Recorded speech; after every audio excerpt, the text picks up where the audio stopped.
Welcome to the Look Good, Move Well podcast.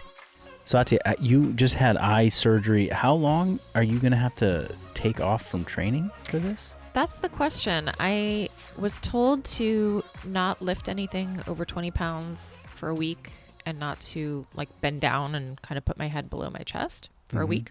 Okay. Because of the pressure on the eye. And then they said after that, basically no restrictions, but I wanted to follow up on that because the typical cataract surgery patient is kind of an older person who their idea of the gym looks a lot probably different than mine. So yeah, I'm really, can I do handstand push-ups and, snatching and heavy back squats or ease in? So I'm probably going to take another week after this to maybe just do some lighter weight training and not go totally nuts. And then I have another follow-up in 2 weeks. Okay. Got it. Well, for that, on that same logic, they're telling you not to pick up 20 pounds. You're like, 20 pounds is just that ain't going to spike my blood pressure. Exactly. Whereas it might for somebody, I'm not saying to go and just against their wishes, but it's where's this arbitrary 20-pound line? Exactly. And it's okay, don't go over 20 pounds. Now you can go over 20 pounds. You're like, well, I'm making a quick jump to 250. Is that okay? Right, exactly. I just want to make sure we're on the same page with that. Oh, man. It's funny. I mean, the guidelines in a lot of different areas in medicine are very different for people who are in generally good condition versus generally not good condition. Yeah. Fuck. But they have to have some sort of middle of the road guideline. Yeah. All purpose. Yeah. It's yeah, well, I don't want to go down that rabbit hole because I could definitely say a lot around that. But speaking of another surgery, Noah, my daughter, had tonsillectomy, adenoidectomy, tonsils removed, adenoids removed. Adenoid. There's one, right? There's one. Yeah. Adenoids. Tonsils and adenoids. It's there's just one. Just one of the adenoid. Okay. She had them removed and, 10 days, no school. Can't go. Wow. That's what they said. That's hardcore. They're hardcore. And why is that? Is that for infection or? The first few days, she's just in tons of pain. Yeah. And just not herself. I guess there's a risk of bleeding that really kind of ramps up at around day 5 because that's when the wounds start to scab. And it's you have these scabs in your throat.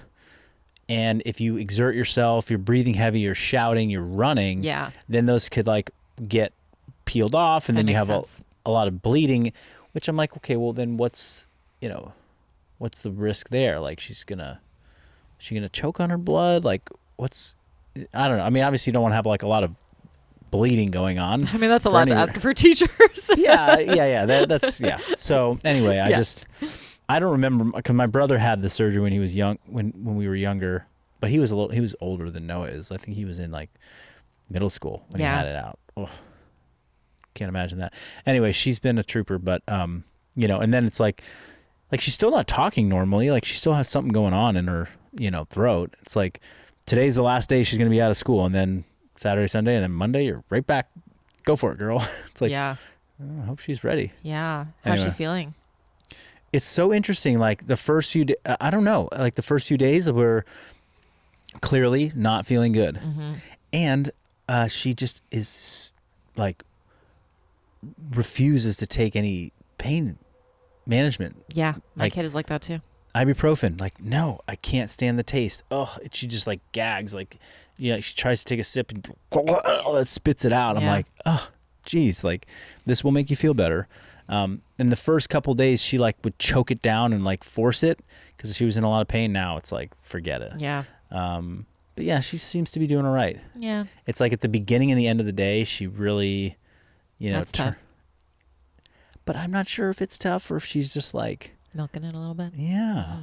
I mean, she's not. I don't know. Well, hard to tell. Yeah. The only reason I'm saying it like that because she's my daughter and I don't want to but she's milking it.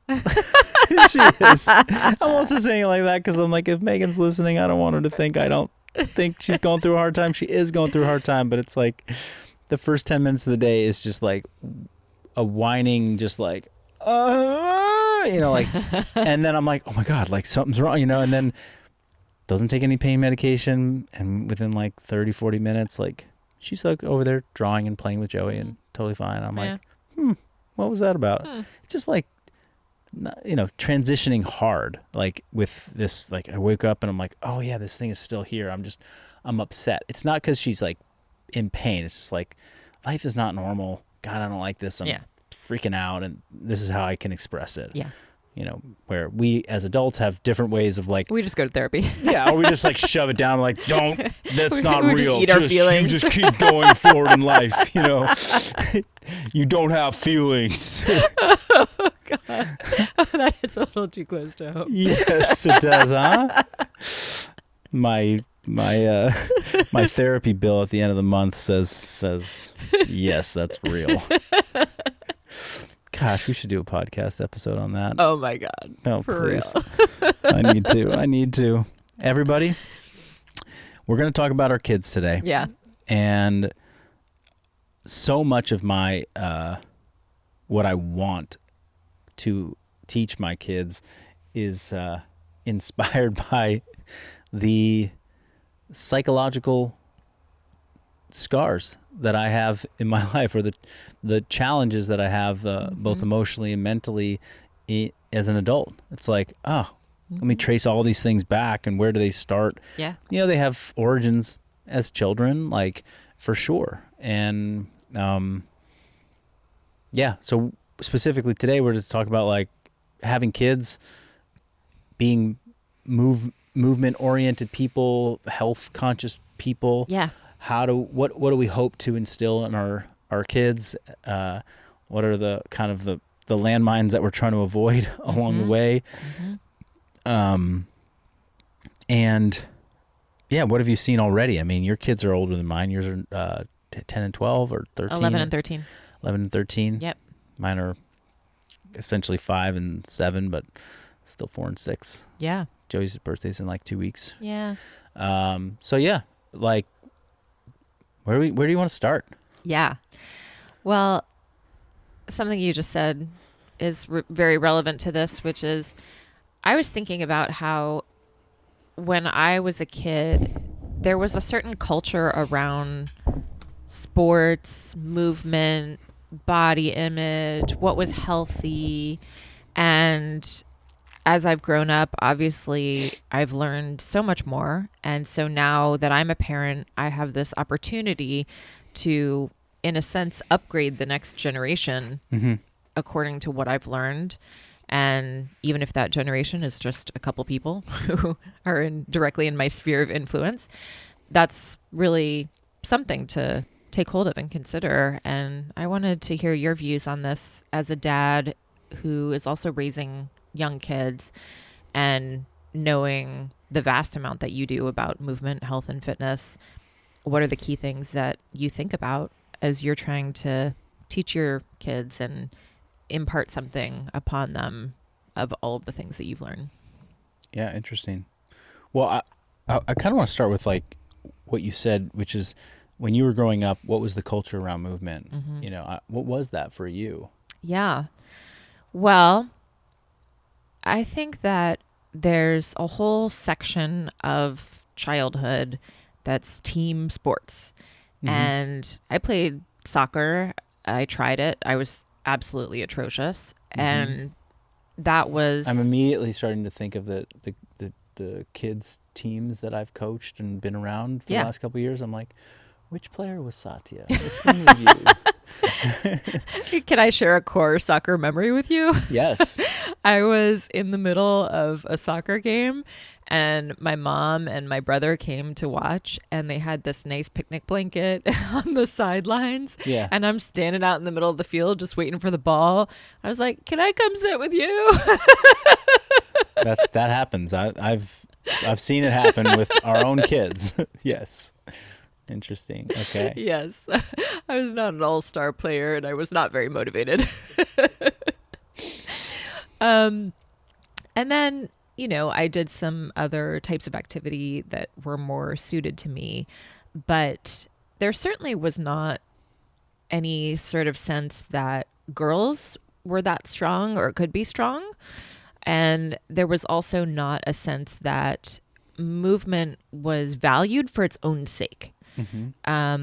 It was sort of like if you were a kid, you played a team sport, not even necessarily for the movement part, but more for the social acceptance part.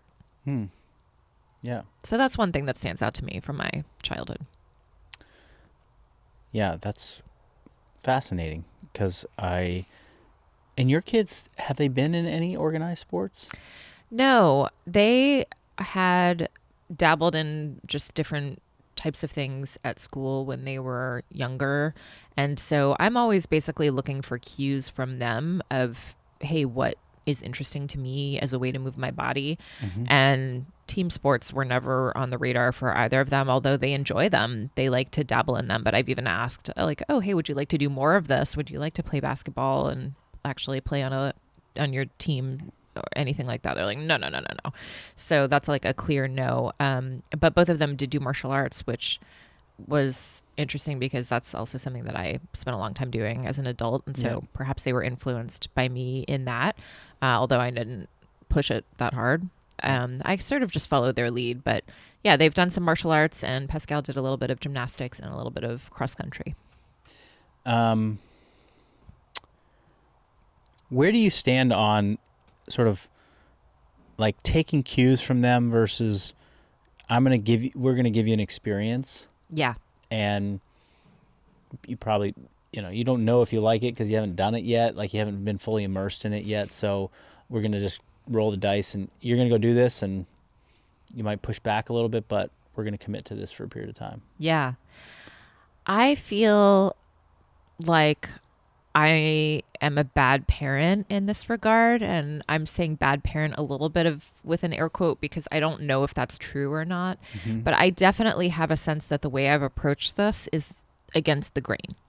And the way that I've approached it is that my kids have been exposed to lots of different types of movement, but not in a way that's very structured around commitment. Like you were going to do this for a time and we're going to see this through. And so perhaps I feel like there's a question in my mind of, did I not sort of push them enough in a direction along those lines? And then another part of me says that I've been following my intuition around my own particular children's personalities, and that perhaps that sort of structured experience may not be right for every kid. Yeah. What's your take on it? Oh, I've got a lot of takes, but just the movement culture of my childhood was, I don't have any real recollection of my parents being movers. It's not fair maybe it's not fair for me to say that. Like I knew my mom always liked to jump in on activities with us. She was happy to we would go to the tennis court and we would hit balls with her. Tennis was something that she was kind of into. My dad would go on jogs in the morning. I remember that. There was like a very brief period when I was like maybe 5 or 6, or I don't know. I was pretty young. He was going on these little jogs in the morning, and I wanted to go with him. And I went on a run, waking up before the sun came up and putting on a little tracksuit and running with him. Cute. And I that's a very vague, memory, a faint memory, but it happened. But like they were not big fitness people. Like they didn't go to the gym. I wasn't in or around a gym with them ever. And I rarely heard them talk about like their childhood experiences with organized sports. But they gave me an opportunity to do that pretty early on, and I got just plugged into a lot of sports, like team organized sports. My dad did introduce me to golf early on, and we played golf together. But that I didn't consider that a big movement, thing that we did together.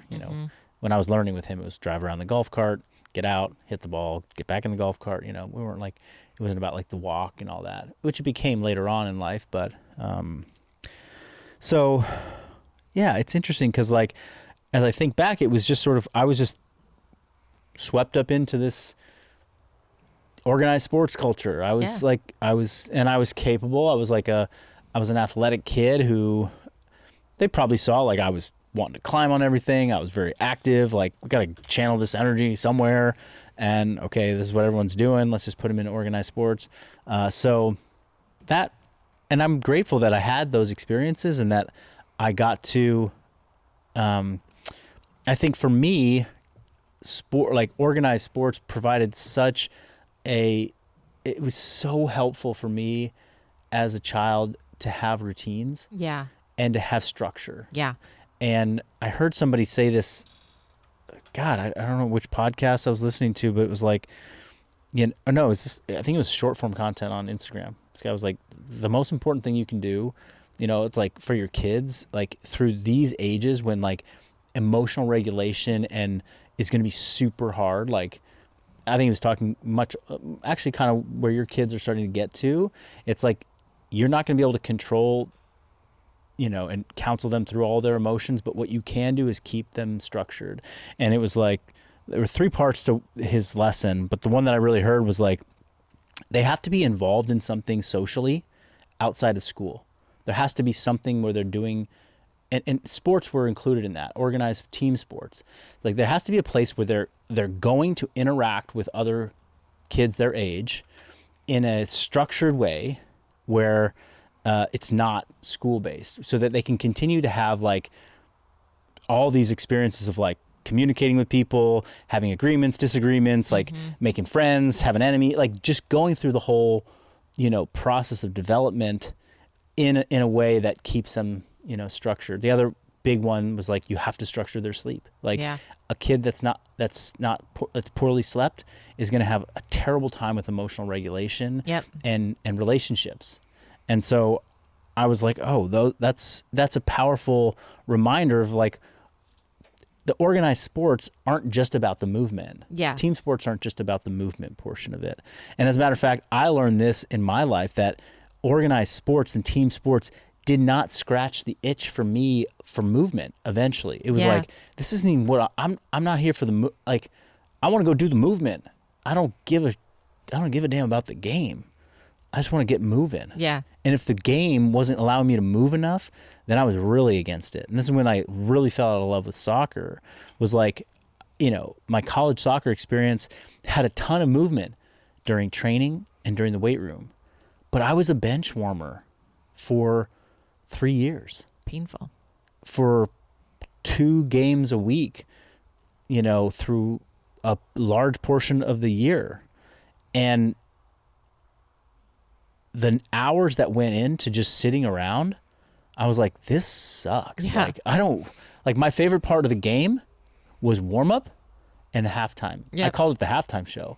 'Cause like, if you weren't in the game, if you were on the bench, like I wasn't going to play, like I didn't go into the locker room at halftime and like, I don't think I ever once was in a locker room halftime coach thing, like speech. I don't even know what happened in the locker room. I was always out on the field with the other scrubs. We were the scrubs, and just 15 minutes kicking crosses, doing bicycle kicks, putting on a show. It was a halftime show. I loved it. I was just like, this is when I get to move, and then I'd be back on the bench for the next 45 minutes, and then post game stuff, and I was just like, this is terrible. But the parts of being in organized sports is like, wow, there were so many hours, so many years of like developing friendships, learning to interact with people, learning to take, instruction, sometimes orders from like a coach figure or somebody who's like in a position of power with me. And, there was a dynamic there that like was so, I don't know, maybe it was this little piece of content I saw recently that made me like, oh yeah, I really appreciate that, because I have thought like, God, if I could have just started working out when I was really young and just like left school and gone to the gym and just bang weights and like don't do what I do now, like I would have been so much happier. It's like, but maybe I wouldn't have been, because I would have been scratching the movement itch, but I wouldn't have been engaged with other people in this pursuit of this thing, where I was having to learn how to navigate relationships and communication and, how do I fit into this group, and some of those became friends that I really think about fondly at this stage of life. Like, ran into one of them at one of our kids' birthday parties that we went to the other day. It was like, oh, Sean London, like, dude, like, our kids go to preschool together. Like, we're seeing each other now. We were on the soccer field for years together, and all over the state of California. Like, we spent nights in hotel rooms together and, did the travel thing. Like, you're somebody I got to experience a big part of my childhood with, because I got kind of shuttled into the organized sports, the team sports thing. So yeah, that is something that I'm like opening my heart and my mind to a little bit with the kids, rather than just be like, what's something that you'd love to do movement wise? Mm-hmm. Because that's something I really want to instill in them is an appreciation of the movement, of the exploration of their bodies, of challenging themselves to do something better. Like, teach them progressive overload early. Mm-hmm. I'm not going to ever use the term, but it's like acquire skills, then stress those skills. Then, it's like watching any of the kids and their friends, like, oh, I'm getting better at the splits. I'm mm-hmm. like, that's it. That's what we're doing. Like, find something that matters to you that you want to pursue. And, like, I want to learn a cartwheel. Like, the girls are doing more cartwheels in the soccer game than they are kicking the ball. Yeah. I'm like, okay, that's fine. That's great. Like, and part of me is like, well, let's get them out of soccer and let's go to gymnastics and just do cartwheels. It's like, well, there's something to this, like the beauty of soccer at this age for them isn't the game as much as it is, like, they're out on the field, they're like running with their friends, they're getting to like be silly at practice. They're like, everyone's like together rushing over to the snack, at halftime, or the little treat that's at the end of the game, and they're talking about it and like, hey, look what I got. I got this for everybody. This was my snack day and this is what I picked. This is what I want for you. Mm-hmm. Olivia, here's yours, and here's yours. And it's like, oh, cool. Like this is really good connection time for them with others. So there's something that, and a lot of us, certainly coming out of the CrossFit culture, like, how clear as day was it that CrossFit was powerful, not because just the movement, because people were just with each other. Yeah. It's like, oh yeah, this is why we're, I'm going to the gym, because it's like, it was now like the gym was a place to go to like socialize, create bonds, interact.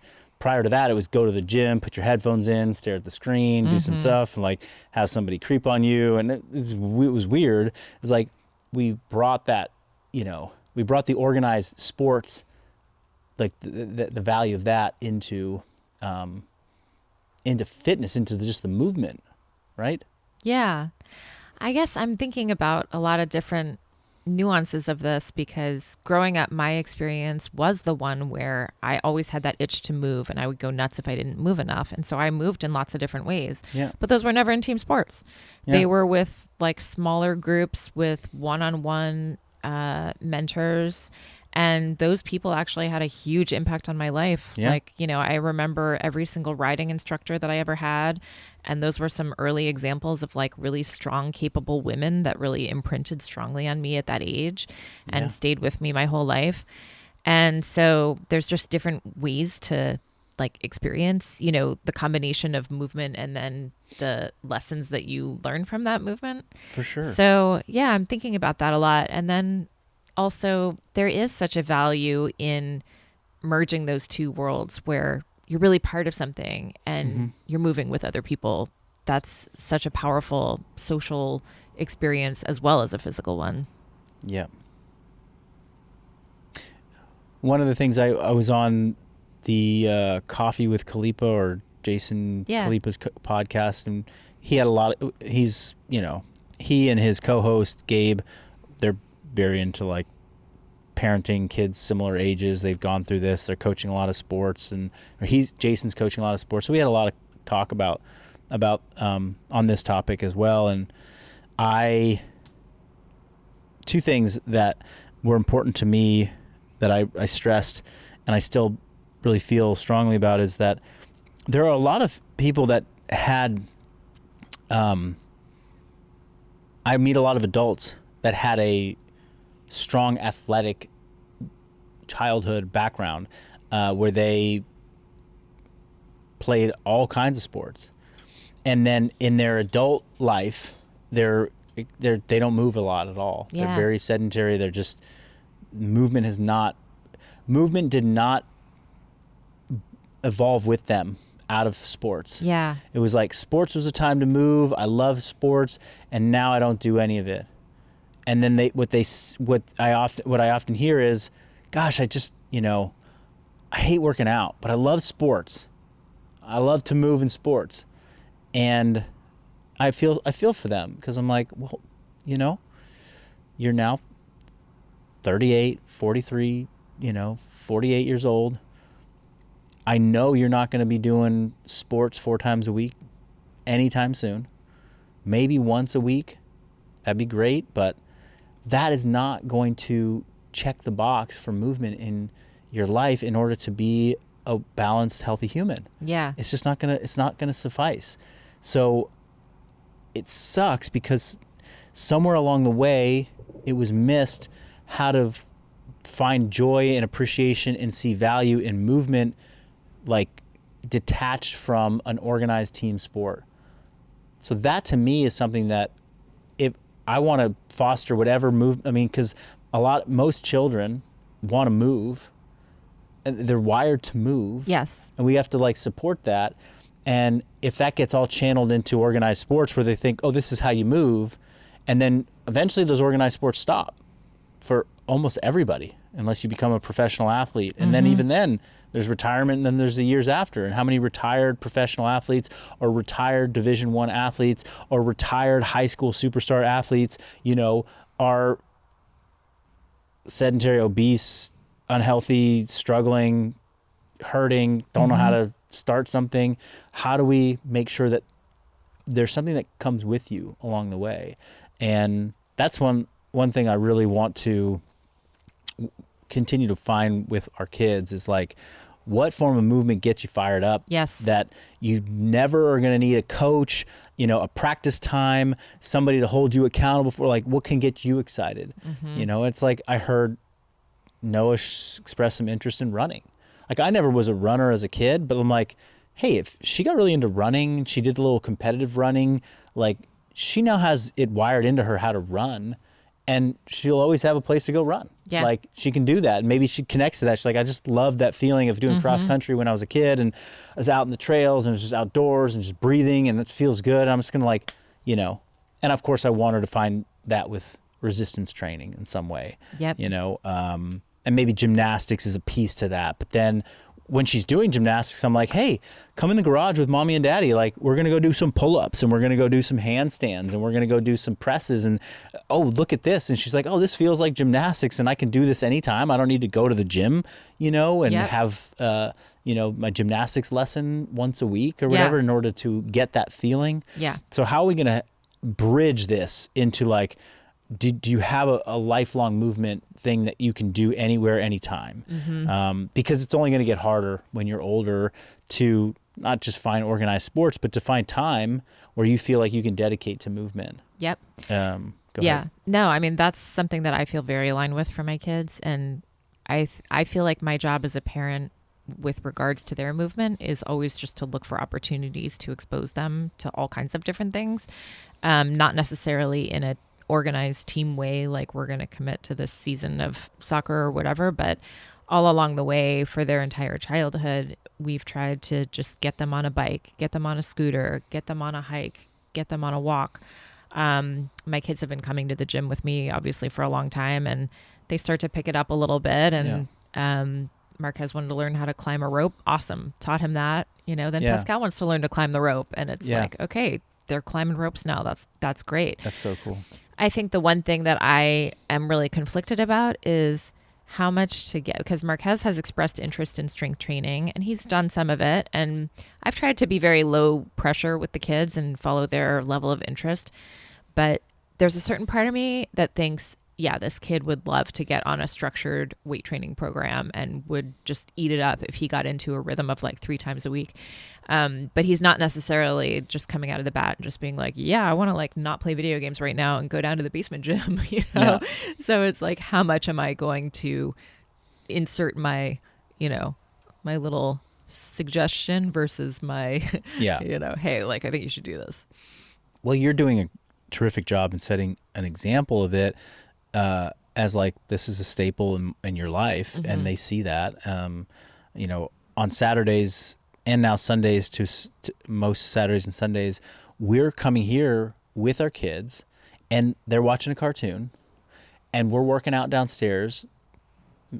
Me and my wife, and then often you're there, and Nate's here, and then now we're inviting friends who are bringing their kids, who are friends with our kids. Yep. And it's been really interesting to see, like, used to be, and this has just been like 6 to 12 months of this, but, you know, it was like they were locked in on the cartoons. Like, we would have to come up and like pull them off when it was time to go. And now, you know, we'll be like, we're not even done with our workout. We're kind of getting to the middle, towards the end, and they're like coming down the steps, and they're like hanging out, and they're like wanting to watch, and they're kind of and they're seeing that there's this like fun social community built around movement, and they're curious about it. And I'm like, well, and it's been one of the few things that I've been really inspired by. It's also a big growth opportunity for me, because it also stresses me out a little bit. Yeah. I know. But it's like, I'm like, you know, I'm already on the text message with my wife, like, okay, who are we inviting tomorrow? Like, who's coming on Saturday? Like, what friends, what family, you know, or what friends, are the, you know, kid friends, you know, adult friends that we bring in. And I'm like, I'm getting more comfortable with like, okay, I've got my 3 days a week to train during the week that are like, you know, I'm going to protect them. I'm going to get the most out of my training. But like, these are going to be about how do we get a lot of people together and create this environment where the kids and wanting to invite their friends' parents, which we've gotten now maybe 4 to 5 different couples who are into it. It's like, it's pretty awesome to just see like them exposed to, oh, I can see like within 5 years, like they want to participate in the workouts. Like, Yeah. And that'd be a huge win. And that doesn't mean I want them to not be doing their organized sports or their dance or their gymnastics or whatever else they're excited and curious about. But it's like that's something that I think we can do. Yeah. Yeah, that'll be super cool to see the evolution of it. And it's also really fun to see what kids do in a gym with rings and boxes and ropes and Totally open space. And yeah, I mean, watching them after when they play on the bands and on the ropes and on the, like, you know, Noah is climbing up and touching the beam on the rope. I've seen her. She's 6. It's cool that all our kids can climb a rope. It's a 17-foot rope. I know, you know? and they're I'm fearless. Like, are you gonna fall? And then her friends want to do it too, and they're doing it. And then there's like, you know, the one friend who's like in 3rd grade, and he like can't pull his body weight up, and he's like frustrated, and he's like trying, and he's like, I'm like, dude, he just got in a ton of reps today. Yeah, like that kid's gonna be sore next time he comes. Like, if he just keeps coming down to the gym, like he is gonna figure it out soon. The adaptability there is huge. Yeah. Anyhow, we're coming up on our you know, time. I know that someone's got to go pee right now, right? I don't, but I do have one last final thought. And I we do have end. one final thought too. So, but you say yours as well before. Okay. The one thing that I'm going to make sure to never do is my kids will never hear me say anything negative about my body. That's huge. Yeah. Yeah, that is absolutely something that we're committed to as well. And Megan is really mindful of like behaviors that I have around food, or she has around food, around any weighing or tracking of food. It's like making that as invisible to them as possible. And it was interesting the other day, like I was just in the habit of like weighing something on the scale, and Joey actually said like, why did you weigh that? And I was like, it's part of a recipe, you know, just like when we're baking, we always got to put the right amounts in. And I'm just making a recipe, you know. I kind of like made it not a thing. I was not like, well, I'm trying to calculate my macros, or like I just How want many to calories make sure I you got must enough protein, protein, yeah. or you know, like, we try and be really mindful of that, and it's easy to just slip up and say something because you have negative thoughts about your body. It's like I have negative thoughts about my body, and we might try and manipulate and control things as adults because we are trying to navigate a different world than they're living in. Mm-hmm. It's like, be cautious of like what gets said in front of them or what they pick up and what they perceive. And yeah, it's interesting how they see and hear and so much. Yeah. The thing I was going to say was, which deserves a whole nother episode, but you know, it's this thing about sports were a time in my life growing up where I was really like, it was where I learned the language of like approval and love and like you did good at this thing, like you're so great at that, you really like were exceptional. And I think that became a story for me where it was like, oh, if I not that anybody like ever, you know, when I would lose a game, it wasn't like, oh, you're a piece of shit. Like you get to walk home. We'll see you at home. Like I didn't get that, but it was such a powerful feeling of like, wow, approval. People like me because I'm good at this thing. When I'm successful, when I'm the best, when I'm, you know, that's my identity. That's how I feel significant. That's how I feel loved. You know, like it certainly, it was learned a lot in sports. It was also learned in academics. Like, you got an A, like, way to go. Like, not to say we shouldn't applaud people for, you know, applaud our kids for like accomplishments and doing good things. It's just, is there a balance of applauding their failures and applauding when they suck, but they gave great effort? And it was like, oh, you really screwed that up, but I love how you tried, and like I can see how upset you are that it didn't go your way, and like that is amazing, and like I'm here for you, and it's okay, and that is like as important as the wins. And that was something I talked a lot about with Jason, was like, how do we get, you know, this whole like everyone gets a trophy. You know, there's trophies flying around all for, you know, participation, blah, blah, blah. And I know a lot of people push back. It's like, no, trophies for winners. There's winners and there's losers. And it's like, yep, I'm all on board for that. And how are we making people who lose and fail feel really like feel the power and the need for doing that? Like, we need to encourage our kids to fail and suck, because that's where they're going to grow the most. They're not going to grow from like, I just won 10 trophies. I'm winning. I'm so good. It's like, that's not where they're learning and growing. Yeah. That's so great. And it just makes me think of Marquez, because every day that he has PE, he tells me that he's so frustrated because he really just likes to play. He likes to just do it all, like play soccer, play basketball, like play badminton, like whatever they're doing. He's always, I mean, he's up for everything in life, which is like a wonderful quality that he has. But he's just frustrated because kids just don't even want to try, and they're too cool for school, and they just want to sit out on the sidelines. And he's like, yeah, no one's even trying to play. And he's not like a super, you know, athletic, sporty kid in the least. Like, he's growing, and he's got an awkward body, and he's still figuring out how to move it. It's not like he's like an all-star athlete, but I've just always really admired that quality about him, is just that he's up for it. You know, he wants to do it. Yeah. Keep fostering that. Yeah. Cool. Well, any parents or soon to be parents, or people who think they want to be parents in the future, I'd certainly love to hear your questions and your curiosities and what you're doing in your own kids' lives. If you have older kids than us, any words of wisdom that you want to pass along. I need them. Yeah, for sure. So DM us at Satya Khan, at Marcus Philly, and stay tuned for future episodes and topics where we could cover more stuff on kids if you like it. So let us know if it was a good listen for you. Okay? See ya. Take care.